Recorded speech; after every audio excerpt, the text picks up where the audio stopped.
L'hebdo-parleur, 7 jours de lutte dans le viseur.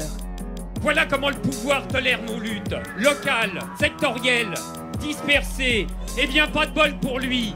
Aujourd'hui, nous changeons les règles du jeu.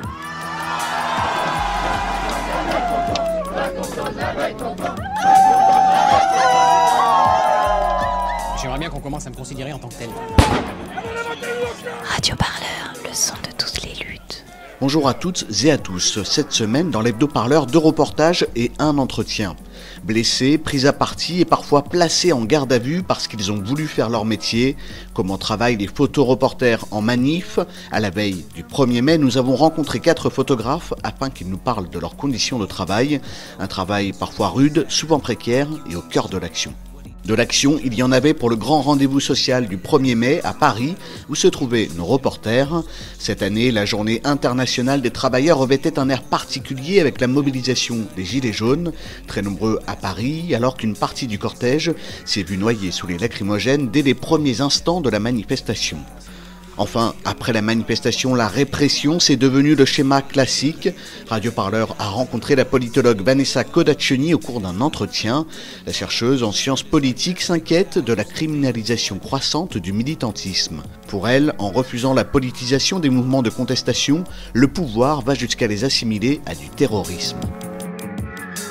L'hebdo-parleur, 7 jours de lutte dans le viseur.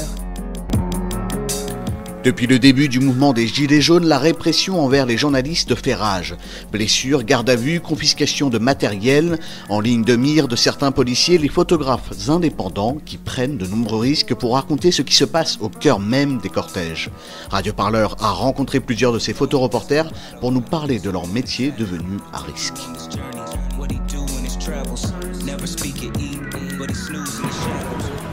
On a une forte concentration de force à tranquilliser la place, il faut qu'on garde du soutien. Le truc c'est que des fois ça se passe mal, ça arrive bien trop souvent, c'est pas un acte isolé en fait. Et on peut rien faire contre ça parce que on est le petit journaliste, on a 3000 € d'appareil photo sur nous et en face on a quelqu'un qui a un bâton, qui sont plusieurs et on voit comment ça se passe si on se laisse pas faire. C'est au comico. Maxime Régnier.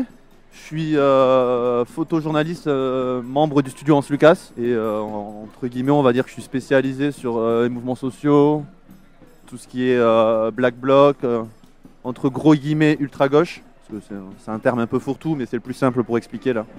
Aujourd'hui avec les forces de l'ordre, le dialogue il est mort parce que les gens ont du mal à s'apprécier à force de se faire allumer dans tous les camps on va dire. Et une fois qu'on est sur le terrain dans la manif, carte de presse ou pas, si on te vise avec un LBD, une grenade, un pavé, la carte de presse ne fait pas un bouclier magnétique autour de soi. Ça serait chouette. Là, je ferai tout pour l'avoir. Mais ça ne marche pas comme ça malheureusement. Donc carte de presse ou pas, on se fait allumer. Voilà. Bonjour, je m'appelle Noman Cadoret, je suis photoreporter indépendant. J'ai cofondé le collectif Œil. Et je suis co-rédacteur en chef photo du magazine Fumigène. Alors moi je m'appelle Adèle Leflair, je suis photographe indépendante suisse, puis en soi je suis pas dans des collectifs ni encore dans une agence, mais je vends à gauche à droite, des pièges à gauche à droite. Moi c'est Martin Noda, je suis photographe indépendant. Là en fait on s'est retrouvés pour couvrir une nouvelle mobilisation des Gilets jaunes. Donc c'est une manif qui tombe un petit peu à plat malheureusement parce que on est pile entre le 20 à la journée du 20 avril qui a été une grosse journée de mobilisation avec des militantes et des militants qui sont venus de toute la France et même une partie de l'Europe, et le 1er mai. Donc en fait on est vraiment sur la date où on savait d'avance que ça allait être une petite mobilisation. La plus grande difficulté pour nous, c'est déjà de rentrer sur le dispositif de la manifestation et notamment de rentrer avec du matériel de protection. On sait qu'aujourd'hui on ne peut pas en tant que photographe ou en tant que vidéaste, en tant que journaliste en règle générale, couvrir une manifestation en images, parce qu'en images il faut être au plus près de ce qui se passe, contrairement à la presse écrite où là on peut être un peu en retrait.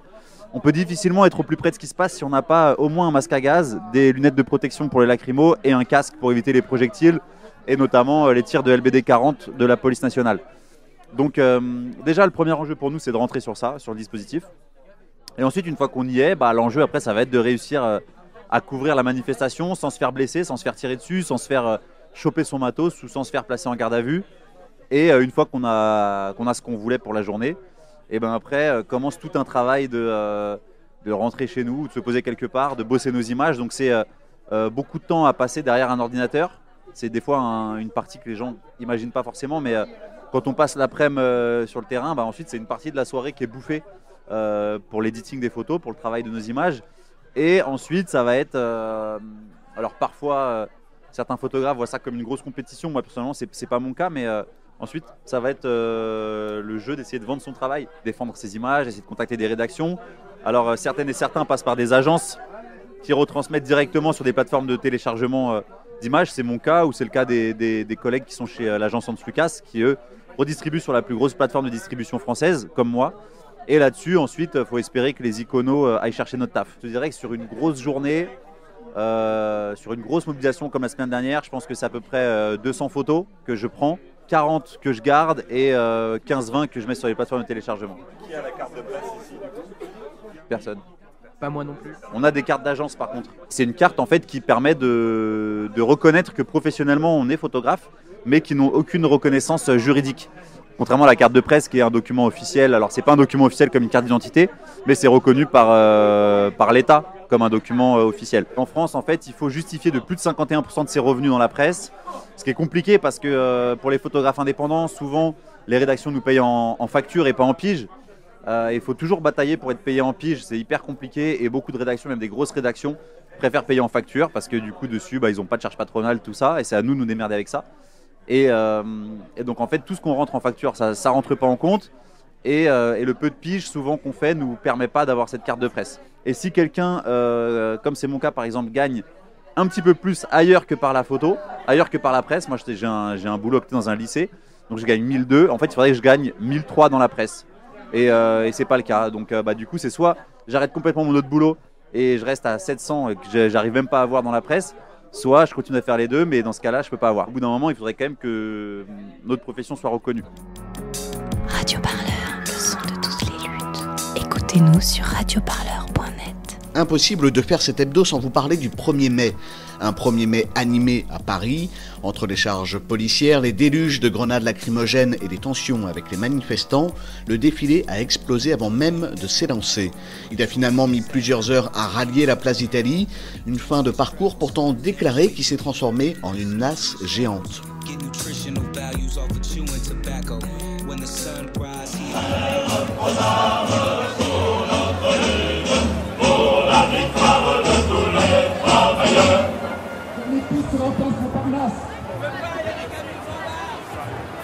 Au moins pour revenir en arrière, là-bas, il n'y a pas de solution.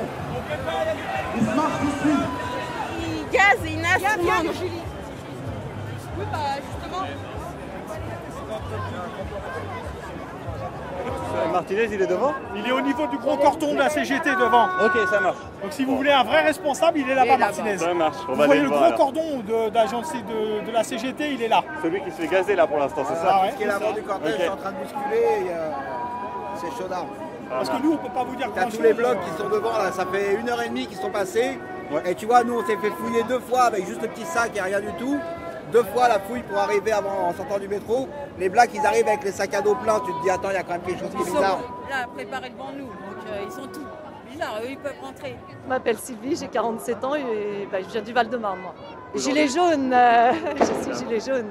Aujourd'hui, on est le 1er mai, il est 13h à peu près. Est-ce que vous pouvez me raconter ce qui se passe un peu autour de nous? Alors nous, on est arrivés à 10h30 puisque les manifestations partaient de place Montparnasse. On a déjà constaté qu'il y avait énormément de monde, beaucoup de gilets jaunes au départ. Et avec les syndicats qui sont arrivés, il n'y a jamais vu autant de monde, moi, même un 1er mai. Là, ça commence à gazer et à casser en amont. Et à l'arrière, on ne peut pas reculer. Donc de toute façon... clairement, là, je pense que je ne sais même pas si on va pouvoir partir. On est très très nombreux, donc on sait que s'il y a quelque chose, on peut se retrouver dans un mouvement de foule. Et comme d'habitude, on peut être des victimes collatérales, malheureusement. Les Black Blocs savent pourquoi ils viennent. Nous, on vient pour se faire entendre, mais on va être gazés. Du coup, les Black Blocs, vous en pensez quoi de ce type de manifestation? Je cautionne pas du tout la violence. Je dénonce la violence. Malheureusement, c'est leur façon de manifester. Et, c'est ce qui fait aussi que les gilets jaunes, les manifestants sont entendus. Alors il est à peine 14h, la manif n'est pas partie. Ça gaze déjà de partout et la police charge. Je suis dans le parc, à l'église. Je suis dans le parc à l'église.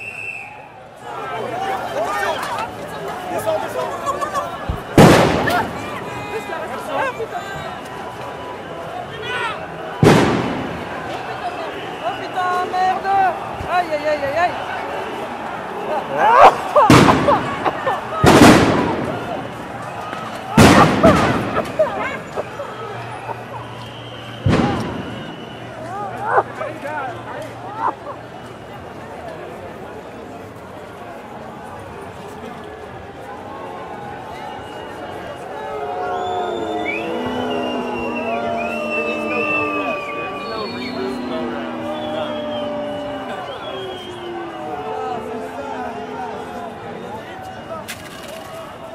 Il est 14h30, heure officielle de départ de la manifestation, et la police laisse enfin le cortège s'élancer.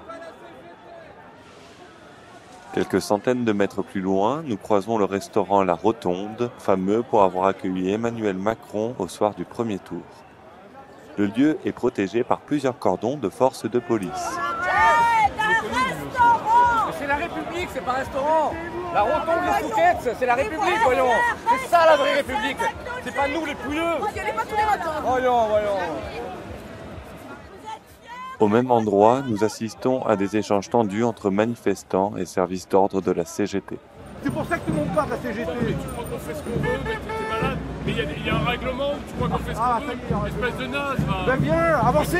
Pourquoi vous avancez pas? Mais viens prendre autant de coups qu'on a pris dans la gueule. On est là pour protéger le peloton, mais pas pour te répondre. Tu nous fous la merde, là.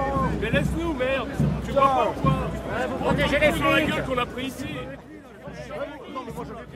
Je suis Madame Hidalgo, je suis retraitée et voilà, j'ai bien manifesté, même j'ai manifesté pendant toute ma période d'activité, je continue à défendre les droits, les miens et ceux des jeunes qui viennent derrière moi. Je vous dirais, les manifestants ils sont pacifiques, là c'est la police qui attaque les manifestants. Moi je les ai vus attaquer les services d'ordre de la CGT, j'étais devant, c'est inadmissible. Mais le problème, c'est qu'on va parler de ça, mais on ne dira pas que c'est la police, on dira que c'est les manifestations. Radio Parleur, le son de toutes les luttes. Écoutez-nous sur radioparleur.net. Il ne se passe pas un seul jour sans que des actrices et des acteurs des luttes sociales ne soient confrontés à la répression. C'est la politiste et maîtresse de conférences à l'université Paris 8, Vanessa Kodachoni, qui l'affirme. Dans son dernier ouvrage « Répression, l'État face aux contestations politiques », elle détaille les mécanismes de la criminalisation des mouvements sociaux par l'État. On en parle tout de suite avec Radio Parleur. Le 6 mars dernier, l'ONU, par la voix de sa commissaire aux droits de l'homme Michelle Bachelet, ancienne présidente du Chili, mettait en cause l'usage excessif de la force. Et cette semaine, le quotidien Le Monde a publié des extraits de la réponse de l'État français à cette mise en cause. On peut y lire notamment que le cadre légal applicable à ce mouvement des Gilets jaunes, ce n'est plus celui de la manifestation, mais bien de l'attroupement, à savoir une manifestation qui aurait dégénéré dans la violence. Un argumentaire qui est régulièrement pris, notamment par Christophe Castaner, ministère de l'Intérieur. Il parle, lui, d'émeutier, on l'a un peu évoqué tout à l'heure. Là, on est dans un cas concret de sortie complète du politique. Vraiment, ils ont une stratégie de faire passer les Gilets jaunes pour uniquement, effectivement, des émeutiers. Sauf que c'est très grave de dire des émeutiers parce que l'émeute est un délit politique, un crime politique assez grave, enfin un crime assez grave en France, qui peut être puni, je crois, de 20 ans de réclusion criminelle et de... Oui, on s'en rend pas compte parce que ça fait longtemps qu'on n'a pas eu un émeute à ce sens-là, à part peut-être dans les banlieues en 2005 ou ce genre de choses. Mais... Des révoltes urbaines, oui, donc effectivement c'est d'une extrême gravité de dire émeutier. Ça, et puis c'est aussi, vous savez, une manière de délégitimer le mouvement, de le stigmatiser et de faire que des gens se désolidarisent. Je crois que ce qui gêne plus presque le gouvernement que le mouvement des Gilets jaunes, c'est le soutien dont il bénéficie, dont il a en tout cas bénéficié dans les sondages auprès de la population. Dire que ce sont des émeutiers, que c'est un attroupement violent, que ce ne sont que des casseurs, c'est une manière de dire aux autres, vous ne pouvez pas vous solidariser avec ce type de mouvement, vous voyez bien, ce ne sont pas des revendications, ce sont des émeutes. Et à ce titre, on va parler de la peur tout à l'heure des blessés, mais d'abord je voulais parler des contrôles. Il y en a de plus en plus en amont des manifestations. Contrôle de police, on se fait enlever les masques, on se fait enlever les outils de travail pour nous les journalistes. Il y a la loi anti-casseurs qui est entrée en vigueur ce mois-ci. C'est l'exemple parfait, avec par exemple des interdictions de manifestation dans certaines zones précises d'une ville, ou l'interdiction de masquer son visage. Est-ce que là on a basculé une sorte de répression par anticipation, on le fait à l'avance? Oui, alors ça c'est la caractéristique à mon avis principale de la répression aujourd'hui, c'est que la répression, elle n'est plus tant réactive que préventive. Et ça, c'est nouveau. Alors, c'est pas tout à fait nouveau, c'est-à-dire que évidemment, les gouvernements ont toujours voulu empêcher les gens de faire quoi que ce soit, de lutter et de revendiquer. Donc le pouvoir a toujours essayé, ça n'a jamais marché. Sauf que là, qu'est-ce qui est nouveau à mon avis?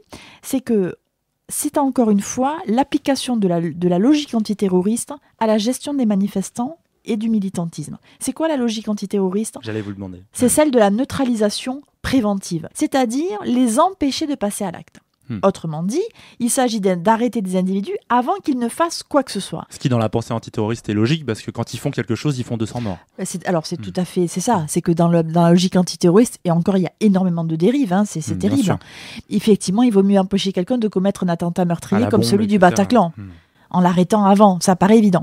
Mais ce qui veut dire que la neutralisation préventive, c'est arrêter des gens sur ce qu'ils pourraient peut-être un jour faire. C'est une répression des intentions. Et c'est exactement ce qu'on est en train de faire à la gestion des activistes ou des luttes. On va empêcher les gens de militer, de manifester, de contester, de revendiquer préventivement avant qu'ils ne fassent même quoi que ce soit sur leur potentielle dangerosité, menace pour l'ordre public ou parce qu'ils portaient un masque, etc. Donc on va empêcher. Et la caractéristique de la répression aujourd'hui, c'est l'empêchement. Empêcher quelqu'un de faire quelque chose, de revendiquer. Quelque chose que vous évoquez dans le livre, c'est l'association de malfaiteurs. Ça a été, d'abord, est-ce qu'on peut préciser ce que c'est? Et ensuite, est-ce que ça a été l'ancêtre de ce qu'on a aujourd'hui, ces arrestations pour des groupements en vue de possiblement commettre un acte violent, etc. Oui, alors l'association de malfaiteurs, c'est un délit qui est très ancien, qui remonte au 19e siècle, qui a été instauré pour lutter contre le mouvement anarchiste. L'association de malfaiteurs, c'est de dire qu'il y a des gens qui se réunissent dans le but de faire quelque chose. Donc c'est un peu la première anticipation. C'est ça. Déjà, on est déjà dans l'anticipation. Rien ne s'est passé, personne n'a commis de crime ou de délit, mais ils se regroupent ensemble en vue d'eux. Ils y pensent. Ils y pensent. Donc, c'est des malfaiteurs. À noter que le mot malfaiteur n'est là non plus pas pris au hasard. On ne dit pas c'est une association d'ennemis politiques ou d'ennemis intérieurs ou de conspirateurs ou de traîtres. On va dire malfaiteurs. Ceux qui font du mal, qui veulent faire du mal. Et des délinquants. Donc l'association de malfaiteurs, elle a une trajectoire très particulière en France. Elle est vraiment née au moment de la lutte contre l'anarchisme. Et du coup, elle n'a pas visé que des anarchistes, elle a aussi visé toute la presse de gauche qui dénonçait la politique gouvernementale ou qui soutenait le mouvement anarchiste. Et ensuite, on la retrouve énormément à partir de la guerre d'Algérie, où elle va s'appliquer au mouvement indépendantiste algérien, elle va s'appliquer au mouvement maoïste, elle va s'appliquer à des Corses, à des Basques, à des Bretons. Donc vous voyez, c'était déjà là. La différence, c'est qu'aujourd'hui, on a deux types d'associations de malfaiteurs. L'association de malfaiteurs en lien avec une entreprise terroriste, qui est un crime extrêmement grave. C'est ce dont étaient inculpés au départ, ou en tout cas sous lequel ont été arrêtés les inculpés de Tarnac. Au départ, c'était ça. Oui, ils étaient accusés d'avoir essayé de saboter une ligne de train. C'est ça, en lien avec une entreprise terroriste. Accusation extrêmement grave, qui a permis de mobiliser contre eux l'appareil antiterroriste et de les traiter comme terroristes. Ou l'association de malfaiteurs, tout court, et qui permet en réalité, là encore, de réprimer des intentions, des appartenances et des réseaux. Vous êtes l'ami d'eux, ou vous avez lutté un jour avec A, ou vous avez manifesté ce jour-là dans tel endroit, vous pouvez être pris dans une affaire d'association de malfaiteurs qui est largement utilisée, donc qui a été utilisée à Tarnac, qui a été largement utilisée contre des militants dits de l'ultra-gauche, je déteste ce terme, à Rennes ou à Bure aujourd'hui. Par ailleurs, en ce qui concerne Bure, il est important de noter que l'un de leurs avocats a été pris dans une affaire d'association de malfaiteurs, lui aussi considéré comme un malfaiteur. Toute personne qui est là pour aider, pour solidariser, pour faire son travail, peut être pris dans une affaire d'association de malfaiteurs, ce qui est assez grave. Radio Parleur, le son de toutes les luttes. Écoutez-nous sur radioparleur.net. L'hebdo-parleur, c'est fini pour aujourd'hui, mais on se retrouve bien sûr la semaine prochaine. Un hebdo-parleur qui vous raconte les luttes, toutes les luttes, des reportages à retrouver en intégralité avec tous ceux qui remplissent notre programmation quotidienne, sans compter nos entretiens et nos émissions. Tout ça, c'est sur notre site radioparleur.net. Une actualité à retrouver aussi sur toutes les bonnes plateformes de podcast. Alors, à la semaine prochaine pour un nouvel hebdo-parleur. C'est votre sélection hebdomadaire au cœur des luttes et des mouvements. L'actualité à ne pas manquer. Watch that man cry, so he can't live again till that man